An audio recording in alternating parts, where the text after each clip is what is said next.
Hello, listeners. I am Denisha Fraser, aka Teach Frey, and I am here with your weekly inspiration. Teachers, today's your day. Let's begin with a Teach Frey quote. If the researchers say that data is the fundamental tool for effective decision making, then it is surely a pillar on which teacher quality rests. Data must drive instructions. Today, we will speak about data. I want to encourage you, my teachers, to be data-driven. When dealing with the familiar, it is tempting to assume. However, assumptions are not the best way to operate as an educator. Let's talk about the role of data collection and interpretation in decision making. It is my earnest belief that the educator should be data-driven, making decisions based on facts and not on assumptions. Several pieces of useful data are collected daily within the school setting. The problem is often that this data is not properly utilized to inform decision making. I became a better teacher when I started to give keen attention to student data. It was only then that I was able to make the necessary changes to improve the quality of my offerings to my students. To demonstrate how powerful data can be, I will share some examples about pieces of data at the disposal of the educator. Let's talk about attendance data. Attendance record is a very powerful telltale. If students seem to be missing one or more of your classes on a consistent basis, then there is something to be investigated. It might just be that there is another competing activity. It could, however, be that you need to recognize that your approach to the delivery of your subject needs to be revisited because students are deliberately dodging classes. Also, attendance data tells you when to inform administrators so that they can intervene. It was through the analysis and interpretation of attendance records that I noticed that I couldn't do testing at a certain time of the morning, since some students were never in attendance on time for that session. What about regular grades? Those grades you collect from assigned tasks can also be a very powerful tool to identify trends such as learners' strengths and weaknesses. Those very grades can also be used to assist in grouping. Say you want to create heterogeneous groups. Then these grades can be used to do the mix just the way you want it. Do not ignore grades. They are an important piece of data. What about second-hand data from academic research? With the rise of the internet, access to relevant and current information has increased. There is a myriad of research being published weekly by scholars, novice researchers, and other colleagues in the profession.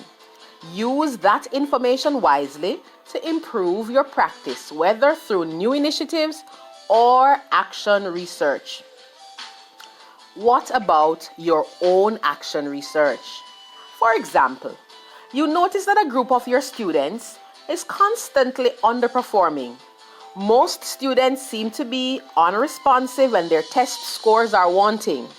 You could decide to assume that it is caused by one thing or another, but you could also decide to do a mini action research and see if this could improve these students' performance.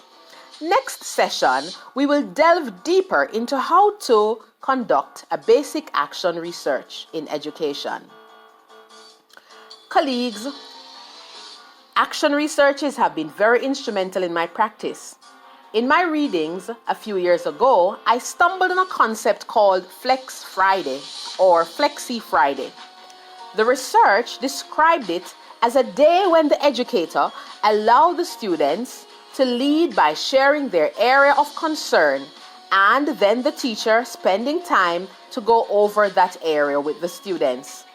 So I decided to do an action research with a group of my students to see how this Flex Friday would impact students' attitude and performance in a particular subject area. There was this one topic that nobody seemed to like in the subject I'm talking of. I didn't like it. My students didn't like it much. Well, the students were not doing well at the time, and I assumed that it was because the content was not relevant to our context. Well, I decided to do an action research called the Flex Friday, and this problem topic came up.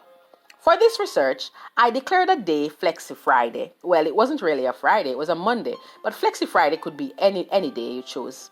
So on my Flexi Friday or Flex Friday, I asked the students to identify a topic they were not comfortable with and to write 3 questions they needed answered. Several students picked our least favorite topic, of course. And they each asked very basic fundamental questions, which once I answered, opened the door to them doing much better. I found that my previous assumption was incorrect. The students were not averse to the topic because of its irrelevance, but rather because my approach was not effective. I was trying to communicate the topic with wrong methodology. You see, I was assuming, but the action research was definitive.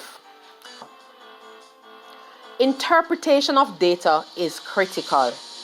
Having collected all this data, you need to be able to interpret it and then to make plans for action. You might also find that sharing the data with administrators, colleagues, or parents can be better for the operation of your school. Colleagues have useful data too, so collaborate with them. Previously, we spoke about knowing the learner. Student data is a critical component in that process of knowing.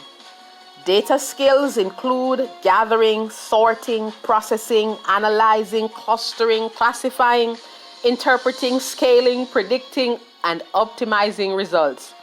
As a teacher, what data skills do you possess? What data skills do you hope to acquire? And what are your plans to achieve this goal? Come on, my teachers, data is gold. Collect it, interpret it, communicate it, and act upon it. Keep changing the world one life at a time. Until next time, it's Teach Frey. Love and peace.